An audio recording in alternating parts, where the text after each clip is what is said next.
Kalau untuk reskrim, apa pengarahan dari, Pak Kapolri? Ya, saya kira, reskrim ini juga kan menjadi bagian yang disorot ya, terutama muncul cerita bahwa untuk penanganan kasus harus transaksional. Ini juga saya minta untuk dihilangkan, karena berikan pelayanan yang baik, saya selalu sampaikan. Kalau kemudian Anda dari pelayanan-pelayanan yang baik tersebut kemudian Anda mendapatkan apresiasi, saya juga tidak melarang. Tapi pada saat kemudian Anda transaksional, saya proses. Dan ini beberapa orang sudah kita proses dan, kita copot terkait dengan masalah itu.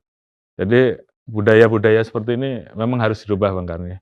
Tapi yang penting adalah bagaimana tugas pokok seorang reserse, manakala ada seorang mengadu, proses dengan baik.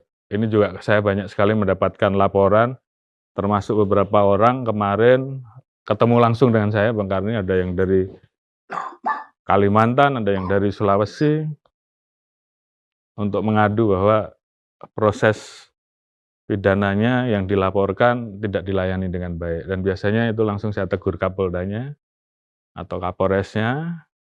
Kalau seandainya memang kasusnya memang tidak bisa diproses karena aturan terkait dengan masalah alat bukti kurang, ya tolong dijelaskan, jangan malah dihindari, karena memang hal-hal tersebut harus disampaikan. Tapi kalau kemudian memang alat buktinya cukup, yang bisa dipermudah kenapa dipersulit, kan gitu kira-kira.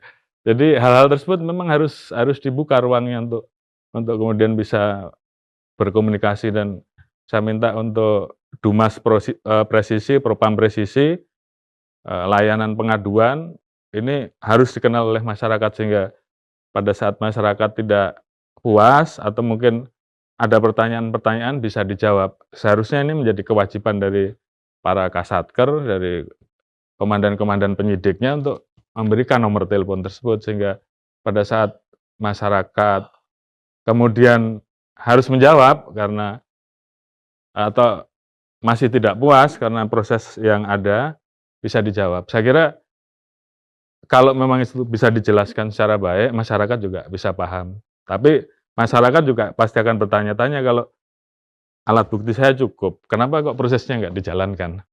Hal seperti ini kan tentunya, membuat, stigma Ya, stigmanya kan negatif juga. Pak gara-gara Ya, belum store untuk kurang lebih begitu. kalau saya mau usul Bapak Kapolri di bagian narkoba, eee, khususnya pasal untuk pemakai Ya, bukan pengedar ya, ya, kalau pengedar sih tembak aja lah, tapi kalau pemakai ya, ini kalau bisa itu pasal itu kan, ambivalen ya, bisa orang direhab, ya, bisa diteruskan ke kejaksaan. ya, Kalau saya nih, bagaimana kalau itu saya kepada pembuat undang-undang juga selalu ngomong gitu termasuk Bapak Mahfud. Pak Mahfud janji segera akan mengubah itu. Sehingga hanya satu pilihannya, rehab kalau jelas-jelas pemakai, ya kalau misalnya jumlahnya memang normal untuk ya, si pemakai. ya.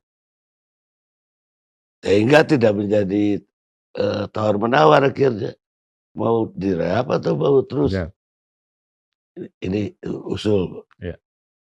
Ya, saya kira ini memang menjadi satu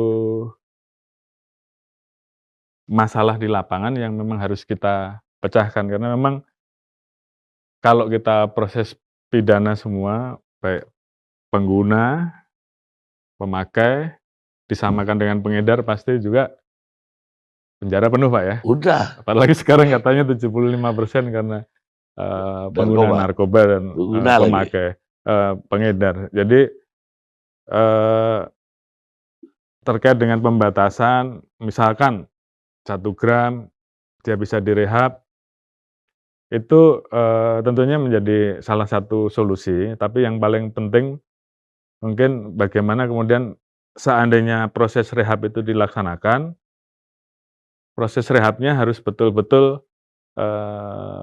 dilaksanakan secara sungguh-sungguh.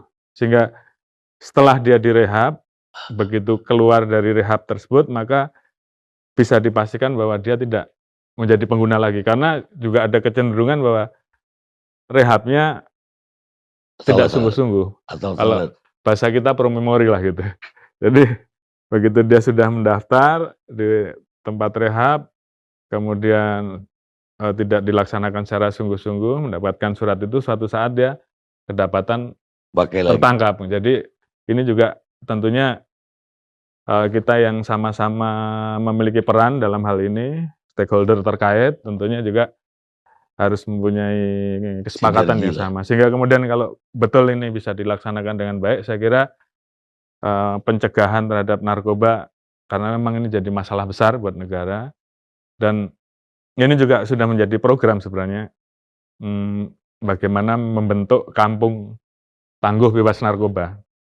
Jadi bagaimana seluruh stakeholder terkait, ada kepala desa, ada aparat-aparat lain yang ada, membuat, eee, kerjasama, ngawasi masyarakatnya, memberikan edukasi, terus kemudian apabila ada pengguna bagaimana kemudian itu diselesaikan, sehingga kemudian,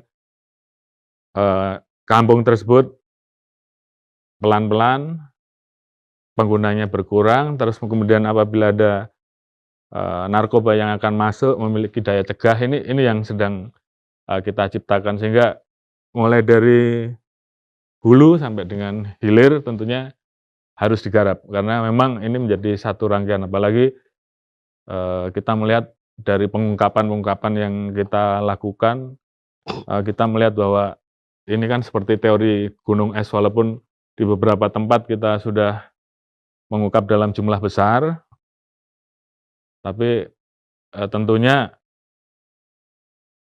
banyak jalan tikus, banyak jalur-jalur yang bisa dimasuki, termasuk wilayah-wilayah tertentu yang kemudian ramah dan dianggap itu hal yang biasa. Ini yang tentunya harus kita garap bersama, Bang Karni, supaya masalah narkoba ini, betul-betul, eee, semakin hari jumlah penggunanya bisa berkurang, tidak hanya berpindah tempat, dari rumah pindah ke penjara, nanti dari penjara geser lagi, ya tetap saja jumlahnya itu dan bahkan bertambah. Ini satu kesatuan yang harus kita bereskan. Tapi, ya saya kira terhadap pengedar bandar yang jelas kita tindak tegas, itu wajib hukumnya, tapi terhadap pengguna pemakai, tentunya harus digarap secara khusus sehingga tidak Ya kemudian, mungkin perlu iya, kerjasama dengan betul, rumah sakit siap, rehabilitasi.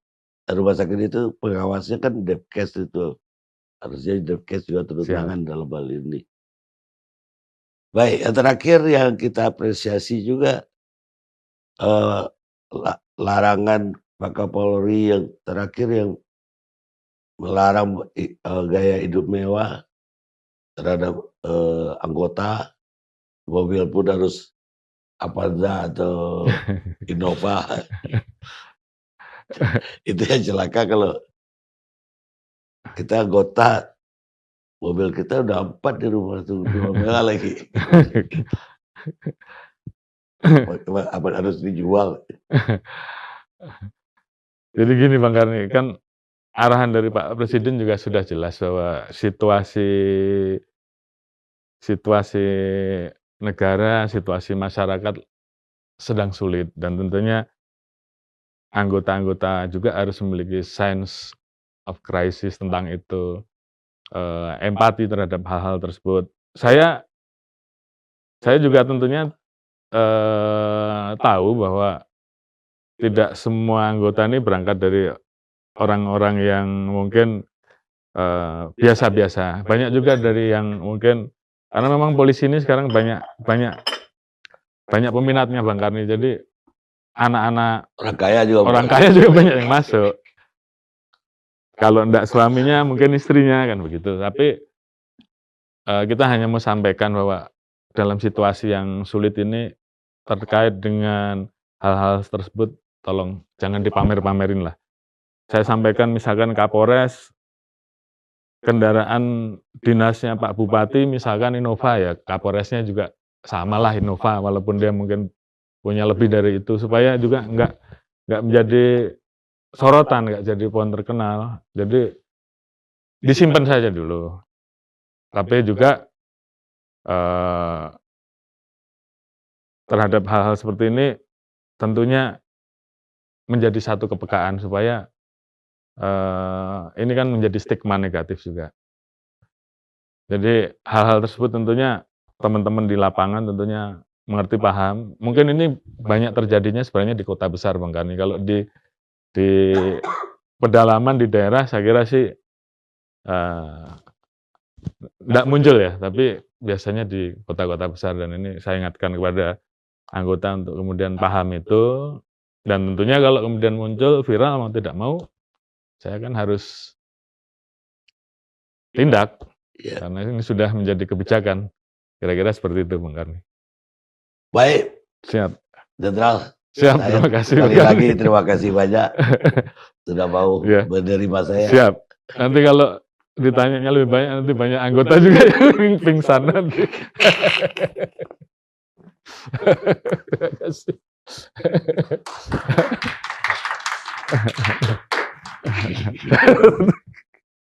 Terima kasih. Udah gini tuh.